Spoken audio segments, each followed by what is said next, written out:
go from an A- to an A+, so she told me to invite him to her birthday dinner. Everything was normal at the restaurant until Mom's left hand couldn't grip her napkin. She laughed. "Sorry, I'm just so tired lately. Are you alright?" he asked. Just then, Mom's left eye started drooping and her whole left side sagged. Harvey instantly pulled his phone out, dialed 911 and said, "Female, approximately 50, showing clear stroke signs." After he gave our address, he moved around the table, gently supporting Mom's head. "Can you squeeze my hand?" He took her right hand and Mom squeezed. He kept talking to her, tracked her pulse, and had me time everything on my phone. At the hospital, Mom squeezed Harvey's hand and said, "Thank you for saving my life." Harvey squeezed back. I got an A in health education. Then she asked, "So how long have you been dating my daughter?" We froze. "You were happier this year and your grades improved because of it. Turns out relationships aren't academic suicide." The next week, Harvey came to dinner as my boyfriend, and Mom finally erased the rule from the fridge. We were sitting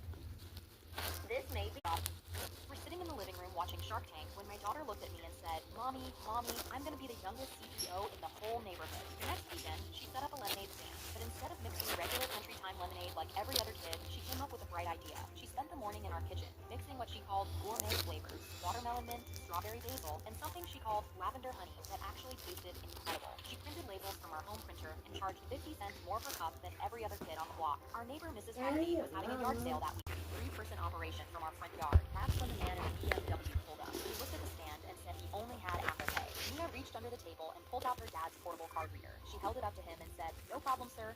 Swipe, tap, or contactless." No excuse. His mouth dropped open while a 9-year-old processed his credit card for $3 worth of lemonade. An hour later, a kid 3 houses down set up his own stand. Mia walked over with her biggest smile and said, "Hey Noah, wanna merge? We'd cover way more customers together." Intimidated by her professional setup, he agreed immediately. Within an hour, she'd absorbed his whole operation and put him in charge of what she called their satellite location. By the end of the weekend, she counted everything out on the kitchen table. $217. She looked at her dad and said, "I just made more money than your Starbucks habit costs you in a week." Then she pulled out a notebook and started flipping through pages of profit margins and expense tracking for every flavor. I asked her, "Mom, there's tutorials for everything." My phone died while I was babysitting my cousins one night, so I was forced to sit and watch Cocomelon with them. But while I sat there, I kept hearing a weird sound. I thought it was coming from the show, but when I turned the volume down, I heard it again. Something metal. It was real. Their house was old and scary, and tried to convince myself it was just the house settling. But when I realized it was coming from the basement, I felt myself sweating. I walked over to the basement door and heard the sound again. But as soon as I opened the door, I saw it was pitch black down there. The sound immediately stopped. My gut was screaming at me that something was wrong, and when I looked at my little cousins,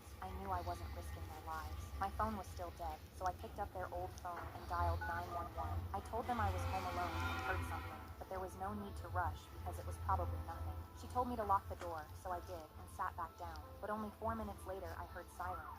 Someone banged on the door as both my cousins shot up. "Is that Paw Patrol?" But I got up and answered it. The cops ran in.